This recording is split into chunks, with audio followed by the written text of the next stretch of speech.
Quand les urgentistes nous ont dit qu'ils n'étaient même pas en capacité de me soigner, on s'est dit ok, là il y a vraiment quelque chose de vénère. Pour me sauver la vie, il a fallu m'enlever les mains et les pieds. Salut à tous, je m'appelle Théo Curin, j'ai bientôt 22 ans, je suis nageur. À côté de ça, j'ai la chance de faire pas mal de choses, un petit peu d'acting, des conférences, un petit peu de mannequinat. Et là, je viens pour vous parler de mon livre La chance de ma vie aux éditions Flammarion. Alors moi, je suis tombé malade quand j'avais 6 ans. On m'a diagnostiqué une méningite bactérienne avec un purpura fulminant et c'est tout simplement une bactérie qui nécrose en fait les vaisseaux sanguins dans mes mains et dans mes pieds, et pour me sauver la vie, il a fallu m'enlever les mains et les pieds. On m'a diagnostiqué cette maladie en fait parce qu'un matin je me suis levé avec un mal de crâne, et quand je me plains d'un mal de crâne vraiment très sévère à ma maman, on sait pertinemment qu'il y a quelque chose de pas super sympa, et on s'est pas trompé parce que quelques heures plus tard j'ai fait un pic de fièvre jusqu'à 42 et je me suis mis à convulser. Et quand on me diagnostique une méningite bactérienne avec un purpura fulminant, moi j'ai 6 ans, je sais pas du tout ce que c'est, je comprends pas du tout. Et en fait quand les urgentistes nous ont dit qu'ils étaient même pas en capacité de me soigner, on s'est dit ok, là il y a vraiment quelque chose de vénère. Ce qui a été vraiment difficile, ça a été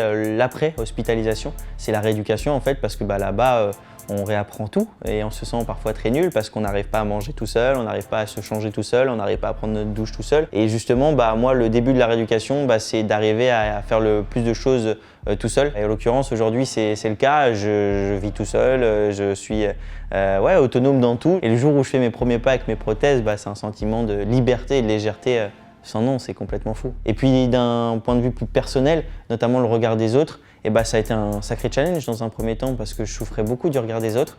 Et le jour où j'ai réussi à faire abstraction de tout ça, j'ai tout simplement réappris à vivre, quoi. Moi, mon rêve de devenir nageur, par contre, il est venu vraiment plus tard parce qu'il faut savoir que ma plus grande phobie, c'était l'eau. Jusqu'au jour où je me suis rendu compte que la natation, c'était le seul élément qui me permettait de me déplacer comme tout le monde. C'est-à-dire que quand j'arrive au bord de l'eau, j'enlève mes prothèses ou je descends d'un fauteuil et après je me déplace comme n'importe qui. Et ça, il n'y a que la natation qui me permet de ressentir ça. J'ai eu la chance de faire de la compétition internationale, donc j'ai fait les Jeux paralympiques de Rio en 2016. J'ai décroché une médaille d'argent au championnat d'Europe, 2 médailles d'argent au championnat du monde. Et c'est un peu ma plus grande fierté en tant que compétiteur. Quand on monte sur la boîte et quand on gagne des médailles, c'est un peu le fruit de tout le travail qu'on a fourni auparavant, donc c'est une grande fierté. Et là, en novembre dernier, j'ai traversé avec Malia Metella, une ancienne nageuse olympique, et Mathieu Wittvoet, un éco-aventurier, le lac Titicaca. Donc c'est le lac navigable le plus haut du monde. Et voilà, c'était une grande fierté d'être parmi les 3 premières personnes à traverser ce lac en totale autonomie. Mais ma plus belle victoire, je pense que c'est quand j'ai refait mes premiers pas.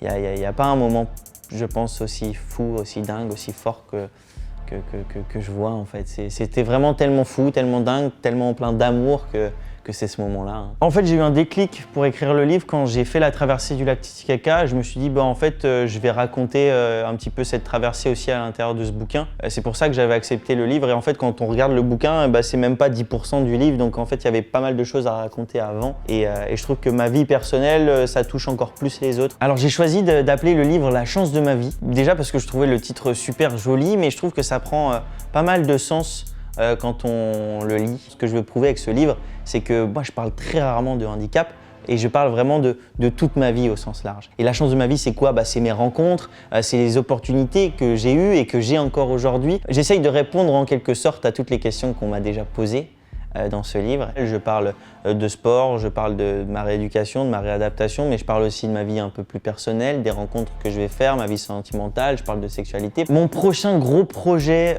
sportif, c'est celui d'être le premier athlète handisport à faire la Santa Fe Coronda. C'est la course la plus dure au monde de natation. C'est 57 km d'un coup cette fois-ci, tout seul, en Argentine. Avec des piranhas et des crocodiles, et c'est pas du tout une vanne, franchement j'aimerais que ce soit une vanne. Et voilà, tout simplement c'est d'être le premier athlète handisport à participer à cette course et marquer le plus d'esprit possible.